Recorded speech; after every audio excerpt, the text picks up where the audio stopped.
पंच परमेश्वरी भगवान की जय।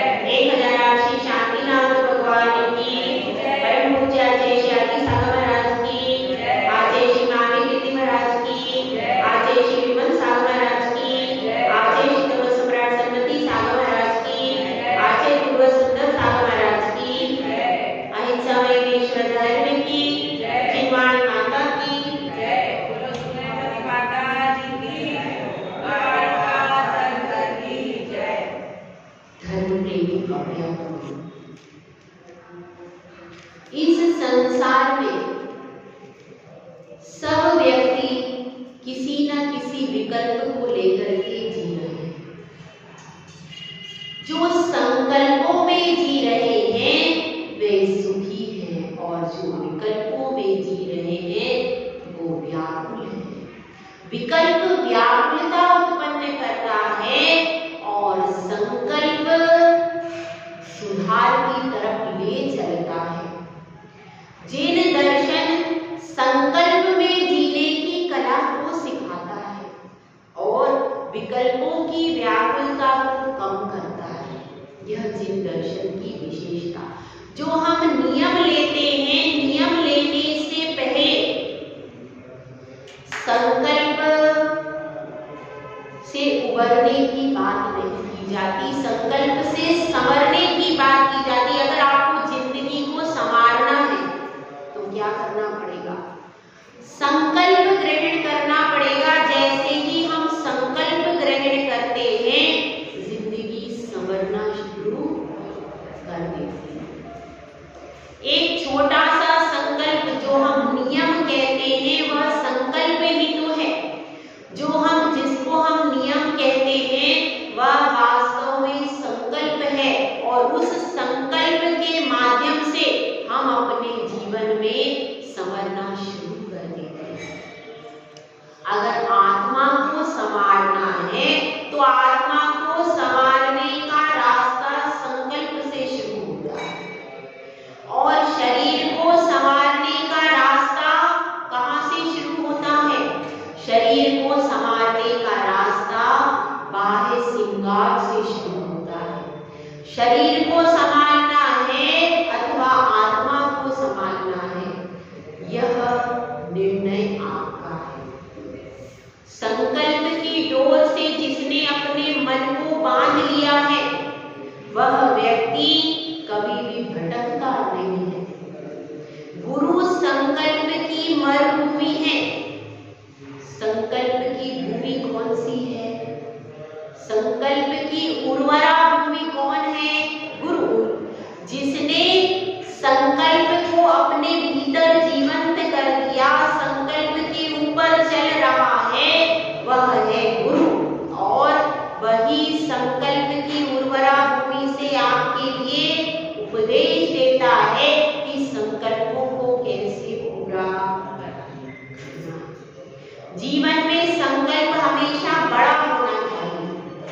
अगर आपका छोटा संकल्प होगा तो वह बीच में ही पूरा हो जाएगा। इसीलिए संकल्प कौन सा लेना चाहिए?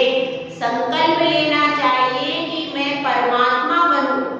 ऐसा गहरा संकल्प अगर ले लेते हैं तो हमारे संसार के समस्त विकल्प धीरे धीरे क्या होने लगते हैं? धीरे धीरे शरण को प्राप्त हो जाते हैं। और हमको विकल्पों को तो कम करना ही है, करना है कि नहीं? विकल्पों को कम करने के लिए, सांसारिक विकल्पों का त्याग करने के लिए हम यहाँ मंदिर जी में आते हैं। यही कारण है कि और भी कुछ है। अगर इस उद्देश्य को लेकर के मंदिर में आते हैं कि हम सांसारिक विकल्पों का त्याग करना चाहते हैं, सब कुछ जैसे ही आप अपनी चप्पल उतारते हैं, पैरों को धोते हैं, वहीं पर शुरू हो जाता है कि भाई अब मैं मंदिर जी में आ गया, पवित्र स्थान में आ गया हूँ। अब मेरे जीवन का संकल्प यह है कि मैं चारों प्रकार के आहार पानी का त्याग है जब तक मंदिर जी के अंदर रहूंगा, तब तक त्याग है कि नहीं? त्याग है। जब मंदिर से बाहर निकलूंगा, सीढ़ी उतर जाऊंगा, उसके बाद फिर मेरा ये सब विकल्प चालू होगा। और क्या त्याग है? और आप जो वस्त्र पहन करके मंदिर में आ गए, इनके अलावा मंदिर में क्या दूसरे भी कपड़े पहनोगे क्या? इसके अलावा मान लो आप एक दुशाला ओढ़ के नहीं आए, एक साड़ी पहन करके आ गए, ठंड का सीजन है, फिर भी क्या अपने को विकल्प आता है? अगर सच्चे अर्थों में भक्त है तो भगवान की पूजा में लवलीन हो जाता है, फिर उसको ये ध्यान ही नहीं रहता कि मुझे ठंड लगी। तो वहां पर हम इस विकल्प को छोड़ते हैं कि नहीं छोड़ते? छोड़ देते हैं। मतलब क्या है? शरीर पर स्थित वस्त्र के अलावा मेरा घर में रहे सारे परिग्रह का त्याग। कितने समय तक हुआ? आधे घंटे के लिए भी हुआ, लेकिन हुआ तो सही, किया तो सही। तो इसलिए क्या कर देना चाहिए? जैसे मंदिर जी में प्रवेश करो, प्रवेश करने के बाद फिर वहीं पर अपने को सब त्याग कर देना चाहिए, ताकि आपका मंदिर में तो आपका पूरा त्याग है, इसीलिए त्याग पूर्वक समाधि मरण हो गया। अगर आप जीना उतरते उतरते भी मरण हो गया तो कौन सी गति में जाओगे? स्वर्ग गति में। क्यों? क्योंकि आपने सारा त्याग कर दिया था। चारों प्रकार के आत्मान का त्याग कर दिया था कि नहीं? शरीर पर रहने वाले वस्त्रों के अलावा समस्त वस्त्रों का, समस्त धन का, समस्त सामग्री का त्याग कर दिया था कि नहीं? कर दिया। घर का मेरा त्याग, घर का त्याग, क्योंकि मंदिर के अंदर बैठे हो तो घर में कहां से चले जाओ? कम से कम मन से नहीं जाए, शरीर से तो अपन घर में नहीं जाएंगे, इसीलिए घर का भी मेरा त्याग। परिवार और कुटुंबीजन जो भी हैं घर के अंदर, सारे नाना प्रकार के रिश्तेदार, मेरा सारे रिश्तेदारों का भी त्याग। ऐसा नहीं। क्यों? अब कोई कहे फोन आ जाए, फोन की बात अलग है, और सबसे अच्छा तो यह है मंदिर में आओ तो मोबाइल बंद करो। कम से कम कहीं तो आप आकुलता को छोड़ो। घर में तो 24 घंटे घंटी बजती रहती, मंदिर में आओ तो उसको डब्बे को अंदर रख करके आओ और उसको बंद करके आओ, तो कम से कम आधे घंटे तो आप प्रभु की पूजा। एक साधु तो 24 घंटे प्रभु का बनने का प्रयास करता है, एक श्रावक क्या आधा घंटे प्रभु का नहीं हो सकता? हो सकता है ना, हो सकता है। अगर श्रावक चाहे तो, इसलिए आपको विधि बता रही हूं कि आहार पानी का त्याग कर दिया, समस्त शरीर पर स्थित वस्त्र के अलावा समस्त धन है, वहां पर संपत्ति है, वहां पर वस्त्र है, जेवर है, उस सब का त्याग, और घर का भी त्याग, उसके बाद सारे रिश्तेदारों का भी त्याग। और फिर अगर किसी को मोबाइल रखना ही है, उसका विकल्प है तो मोबाइल की छूट ले लो, ताकि त्याग में दोष न लगे। समझ में आई? तो जब तक फोन नहीं, मैं खुद होकर के मंदिर में फोन नहीं लगाऊंगा, किसी का आ गया तो बात अलग है। इतना तो नियम कर ही सकते कि भाई मैं अभी मंदिर में बैठा हूं, मैं अभी इधर उधर इधर भी बार बार फोन नहीं लगाऊंगा, यहाँ पे मैं नहीं लगाऊंगा। अगर किसी का आ जाएगा तो उसको रिसीव कर सकता, तो कम से कम इतना तो आपका मंदिर में त्याग हुआ कि नहीं, कि मैं खुद होकर के नहीं लगाऊंगा इतना। और यदि कोई समझदार जैन व्यक्ति होता है तो सुबह सुबह कोई भी फोन नहीं करता है, बहुत कम। उनको मालूम है अभी वह मंदिर जी में होंगे, प्रवचन सुन रहे होंगे, आहार ले रहे होंगे, तो वह क्या नहीं करते हैं? फोन नहीं करते। तो अपनी बात चल रही है, संकल्पों को मजबूत बनाइए। संकल्पों के पांव यदि मजबूत होंगे तो उनसे आप मोक्ष की यात्रा अच्छे से कर सकते हो। मोक्ष की यात्रा करने के लिए कई पथिक आ गए हैं किसके पास? आचार्य श्री पूज्य पाद भगवंत के पास में आ गए हैं और उनका हृदय कैसा हो गया? एकदम खिल गया। एकदम कैसे खिल गया? जिस प्रकार से कमल खिलता है ऐसा हृदय खिलना चाहिए। इसीलिए कहते हैं भव्य रूपी कमल। क्या उपमा दी आचार्यों ने? भव्य रूपी कमल होते हैं और वे साधु रूपी सूर्य। साधु को सूर्य की उपमा दी। आचार्य परमेश्वरी को क्या कहते हैं? सूर्य। वे सूर्य के समान हैं और भव्य रूपी कमल उन्हें देख करके अत्यंत प्रसन्न हो जाते हैं। तो उसी पर समय में सब लोग आकर के अपने अपने आसन पर विराजमान हो जाते हैं, क्योंकि प्रवचन का समय हो गया है और गुरुदेव का भी यही नियम है। इन हजारों की भीड़ में से जो प्रश्न पूछने का साहस कर लेगा उसको गुरु उत्तर दे देंगे। और प्रश्न भी ऐसा होना चाहिए जिससे आगम का कुछ समाधान खुल सके। तो इतने दिनों से वह शिष्य लगातार आ रहा है और प्रश्न पूछते पूछते उसके हृदय में वैराग्य की कणिका उत्पन्न तो हो गई है।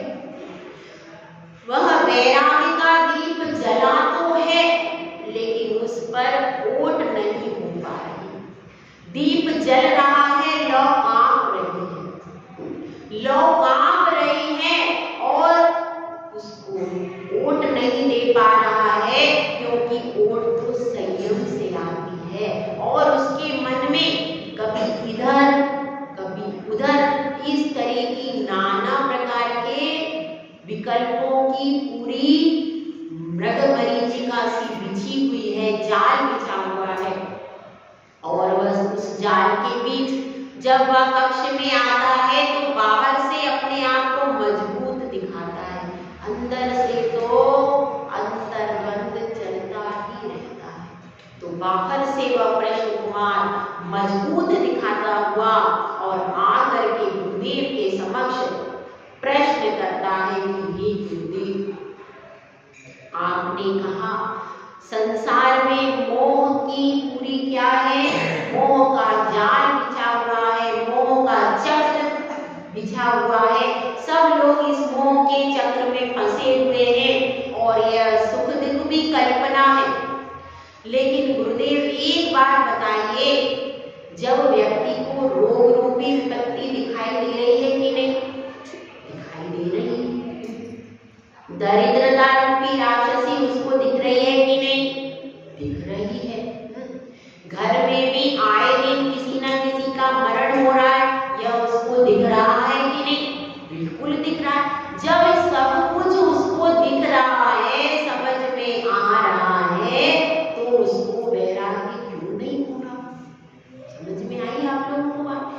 उसको रोग भी सामने दिख रहा है, दरिद्रता भी सामने दिख रही है, घर परिवार की कलह भी सामने दिख रही। जब सारी चीजें उसको सामने दिख रही है तो वह फिर क्यों इस संसार में फंस रहा है और वैराग्य को प्राप्त नहीं होता? इसका कारण क्या है? तो गुरुदेव एक श्लोक की रचना कर देते हैं। विपत्तिमात्मनो मूढः परेषामिव नेक्षते दैवान् मृगाकीन वनान्तरतरुस्रवत्। इसमें कहा गया है, गुरुदेव ने कहा है, विपत्तिमात्मनो मूढः, अपनी विपत्ति को देखकर, मूढ़ा यानी कौन? मूर्ख मनुष्य। परेषामिव नेक्षते, दूसरे की तरफ क्या करता है? देखता है। नेक्षते यानी देखता है। अपनी विपत्ति, स्वयं विपत्ति में पड़ा हुआ है, लेकिन देख किसको रहा है? दूसरे को देख रहा है। और दैवान् मृगाकीन वनान्तरतरुस्रवत्, जिस प्रकार से दृष्टांत के माध्यम से समझाने का प्रयास करते, एक बहुत बड़ा बहुत बड़ा जंगल है और उस जंगल में क्या है, उस जंगल में एक पेड़ के ऊपर एक मनुष्य बैठा हुआ है। पेड़ के ऊपर एक मनुष्य बैठा हुआ है, पूरे जंगल में आग लग गई। अब वह पेड़ के ऊपर जो मनुष्य बैठा है वह देख रहा है और क्या कह रहा है, यह हिरण जल रहा है, यह देखो वह सिंह जल रहा है, और क्या हो रहा है, देखो वह गाय जल रही है, यह देखो दूर दूर की झाड़ियां जल रही। इस प्रकार से सबको देख रहा है कि यह सब जल रहे हैं, मगर ये नहीं देख रहा कि जिस वृक्ष पर मैं बैठा हूं वह भी जल रहा।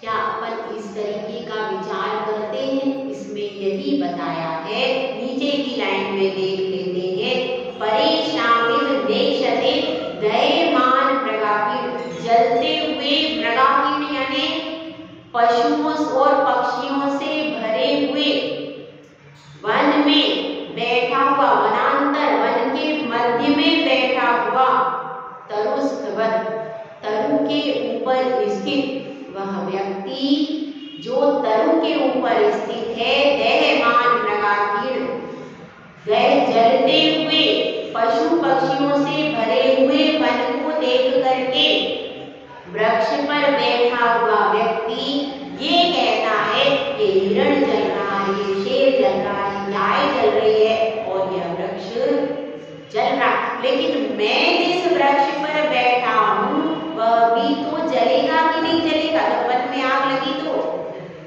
लेकिन वो इसको सोचता है क्या? नहीं सोचता। इस बात को वह सोचता नहीं है।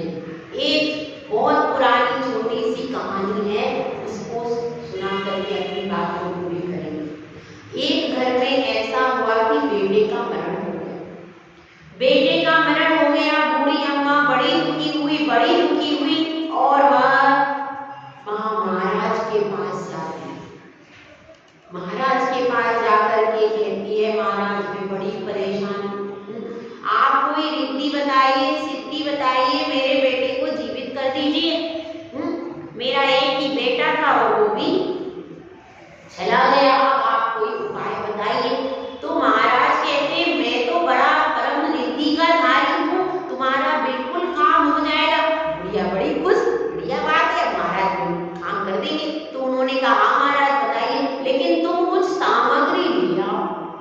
ठीक है, आप जो सामग्री कहो सो लाने को तैयार हूं, मेरे घर में धन की कोई कमी नहीं है, और जब भोगने वाला ही चला जाएगा तो मैं धन को क्या करूंगी।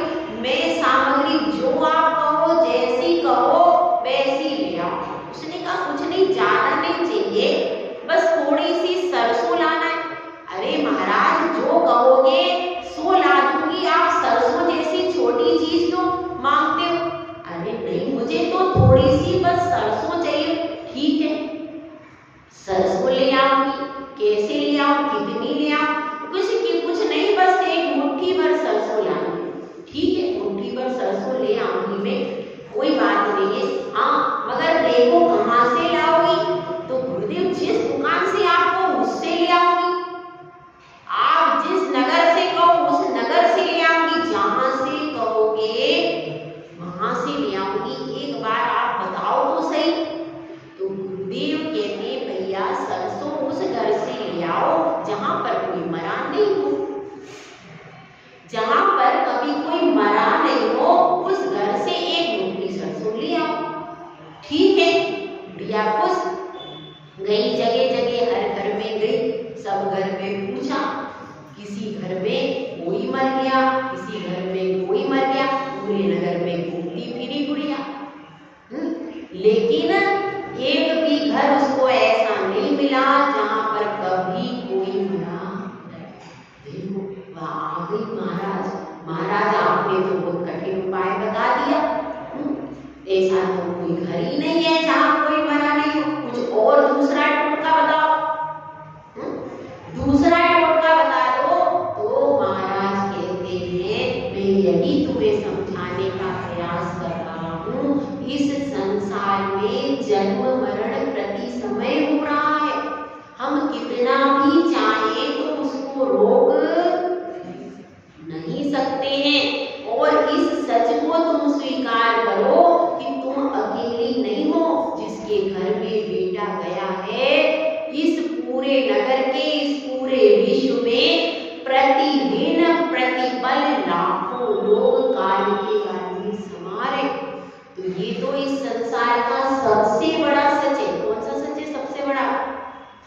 मृत्यु।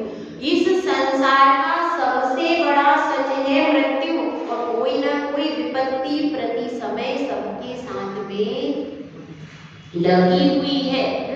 जब तुम्हारा बेटा गया तब तुमको लगता है कि मेरे ऊपर ही विपत्ति आई, लेकिन जब सबके घरों में मरण हो रहा था तब तुमको नहीं लगा कि विपत्ति मेरे भी घर में मरण हो सकता है। ऐसा कौन सोचता है? कोई सोचता है? कोई भी नहीं सोचता। जबकि सबके घरों में अपन जाते, आप लोग तो जाते ही रहते हो, आपका तो काम पड़ता ही, जाते हो कि नहीं बैठने के लिए? बैठने के लिए जाते हो जहाँ पर किसी का मरण हो गया। क्या उस समय हम ये भी सोचते हैं इसी तरह से हमारे परिवार में भी मरण होगा? सोचते हैं क्या? नहीं। यही कह रहे हैं यहाँ जय परमेश की कि विपत्ति के आने पर हम दूसरे को देखते हैं, वो मरा, उसका ऐसा, उसके घर में ऐसा हो रहा, उसकी लड़की वहां चली गई, उसका लड़का दूसरी बहू ले आया, अरे ये तुम्हारे घर के बच्चे भी तो हैं। तो उस समय विशेष सावधान होंगे कि अपने बच्चों को संभालते हैं क्या? जब हमें पता चलता है कि हमारे पड़ोस की जैन बेटी अन्य संप्रदाय के नीच व्यक्ति के साथ में चली गई, उस समय हमें क्या करना चाहिए? उस समय अपनी बेटी जो कि बाहर ज्यादा जा रही है उस पर बंदिश लगाना चाहिए कि भाई अगर उसकी बेटी चली गई है, कहीं मेरी बेटी रास्ते पर ना भटक जाए, इसीलिए तुरंत उसके ऊपर कंट्रोल करना चाहिए। पहले ऐसा होता था, अगर एक बेटी कहीं, पूरे मोहल्ले में से एक बेटी कहीं चली जाती थी, कोई घटना घट जाती थी, पूरे मोहल्ले की लड़कियों का बाहर जाना बंद हो जाता था। पहले ऐसा होता था। तो आपकी बेटी को मैं ये नहीं कह रही कि उसको बंद करके रखो, लेकिन नजर बंद करके तो रखो। कमरे में बंद करके रखो मत रखो, लेकिन नजर बंद जरूर करो, क्योंकि आज की स्थिति ऐसी आ गई है कि बच्चे और बच्चियों को नजर बंद करके रखना चाहिए। आपकी निगाह में होना चाहिए, आपकी निगाह में होना चाहिए वह कितने बजे कहाँ गया, किसके साथ में उठ रहा है, उसके दोस्तों की पूरी लिस्ट आपके मोबाइल में होनी चाहिए। आपकी बेटी, आपके बेटे के सारे दोस्तों की लिस्ट आपके मोबाइल में होना चाहिए। और यदि वो कह रहा है कि मैं उस सहेली के यहाँ गई हूँ, तो आपको उसको पहले फोन लगा करके बात कर लेना चाहिए कि भैया वो वहाँ पहुंची है या नहीं। ये किसका कर्तव्य है? अपना कर्तव्य है। और यदि बेटी के साथ में जाओ तो और अच्छा है, क्योंकि वर्तमान में ऐसी स्थितियां हो रही हैं कि विवाहित जैन बेटियां भी बहुत बड़े बड़े कांड कर रही हैं। विवाहित बेटियों पर से भी कहर टूट रहा है, तो कुंवारी बेटियों को बचाना तो जरूरी है ही, उनको तो खास कस्टडी में रखना पड़ेगा, तब जाकर के हमारा धर्म सुरक्षित रहेगा। तो जैसे ही हम देखते हैं दूसरे के ऊपर विपत्ति आई है, दूसरा बेटा दूसरे समाज की बहू लाया, तो हम अपने बेटे को सचेत करेंगे, देखो बेटा अपने को कोई ऐसा काम, अपने को जैन समाज की ही लाना है, यह सब हम करते हैं क्या? हम उसको समझाते हैं क्या? तो हमको समझाना चाहिए। इस कारिका में यह कह रहे हैं वर्तमान समय में विपत्तियां क्या क्या है। हमारे जैन समाज में मुख्य विपत्ति क्या है कि जैन समाज के बेटा बेटी जैन समाज में विवाह नहीं करना चाहते। ये हमारी सबसे बड़ी विपत्ति है आज के दिन में, है कि नहीं है? और इसका कारण कौन है? इसका कारण है हमारे माता पिता की परवरिश, कि उनको कंट्रोल करते ही नहीं है। बचपन से ही बच्चे को बिल्कुल खुला छोड़ दिया जाता है, उसको कंट्रोल नहीं किया जाता, उसको किस दिशा में जाना है यह बताया ही नहीं जाता, तो वह भटक करके जेल में चला जाता है। माँ बाप। उन्होंने प्रारंभ से यदि उसको कंट्रोल किया होता, उसको शिक्षा दी होती, उसको संस्कार दिए होते 8 वर्ष की उम्र में, तुमको शील का पालन करना, तुमको आगे बढ़ना है, शील का पालन करना है। कब तक? विवाह तक पूर्ण ब्रह्मचर्य का पालन करना। विवाह के बाद भी जो तुम्हारा पति है उसी के साथ में जिंदगी भर रहना, क्योंकि हम देख समझ करके ही विवाह करेंगे। ऐसे वैसे के साथ में तो होता ही नहीं आजकल। पहले होता था भाई अनपढ़ है, पैसा नहीं है, विवाह हो जाता था। अब तो देख समझ करके बड़े पोस्ट पे अच्छे लड़के के साथ में ही विवाह करेंगे ना। और आज की डेट में जैन समाज में धन की कोई कमी नहीं, सब है। तो अब जब हमने विवाह उससे कर दिया तो तुमको जीवन भर निभाना पड़ेगा। अब तुम्हारा घर वही है, ये शिक्षा कौन देगा? माता पिता। यह पहले ही उसको समझा दो ताकि वह अपनी इच्छा से जीवन साथी का चुनाव करने की सोच भी नहीं पाए। और समाज में शादी करना है, बाहर जाओगे, एक भी पैर तुम्हारा इधर से उधर हो गया, तुम्हारी फीस भरना बंद हो जाएगी, तुमको वापस घुमाना नहीं जाएगा। आपने कंट्रोल छोड़ दिया, इसीलिए बच्चों के पीछे चलना शुरू कर दिया। तो बच्चे तो नासमझ थे, वो तो नासमझ थे, असंस्कारी थे, आपने उनके पीछे चलना शुरू कर दिया तो फिर बच्चे भटक करके जेल में पहुंच जाते। इसलिए उनको जिन कुल में जन्म दिया है, जिन कुल में ही संभाल करके रखिए। यह जिम्मेदारी किसकी है? हमारी है।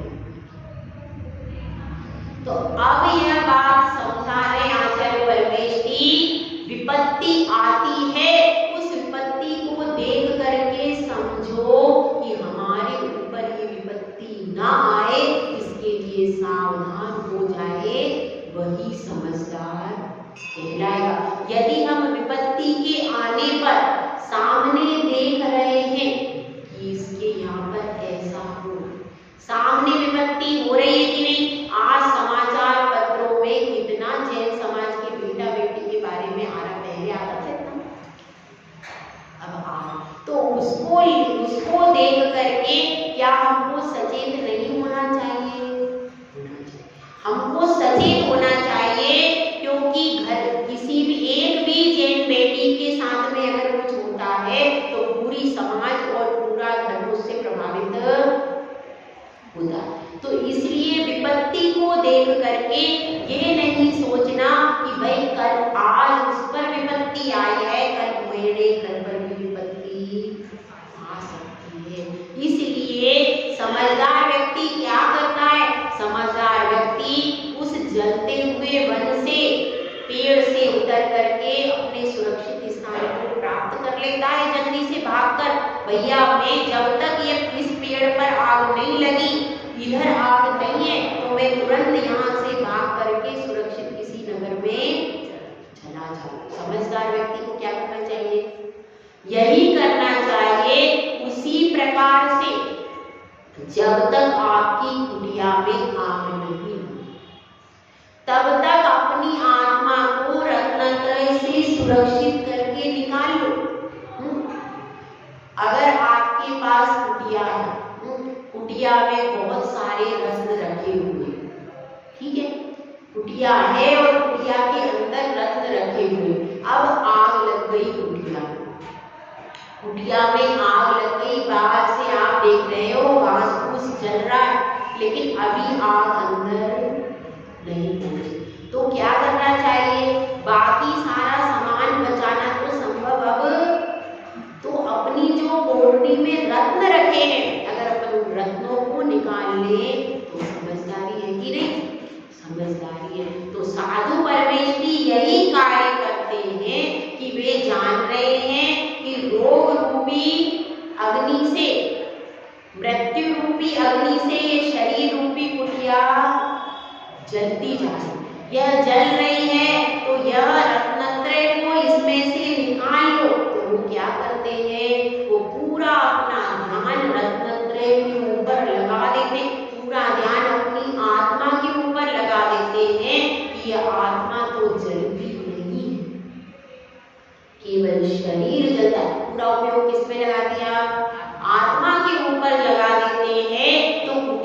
के जलने के बाद भी उनका रत्न सुरक्षित हो जाता है और वे विधि पूर्वक समाधि ग्रहण करें। तो इसी तरह से हमको भी सावधान होकर के रहना है।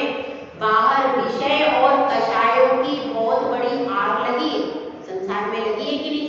मिथ्यात्व की, विषय की, कषायों की बहुत बड़ी अग्नि, बहुत बड़ी दावानल पूरे संसार में लगी है और इसमें से अपनी आत्मा से धर्म जो अंदर है उस धर्म को बचा के निकालना है। अपने धर्म को कोई प्रभावित ना कर ले, कहीं हमें मिथ्यात्व में ना डाल दे, इसीलिए अपने धर्म को सुरक्षित बचा करके जो निकाल लेता है कुटिया से अपने रत्न, जो अपने रत्नों पर ही पूरा ध्यान लगाता है।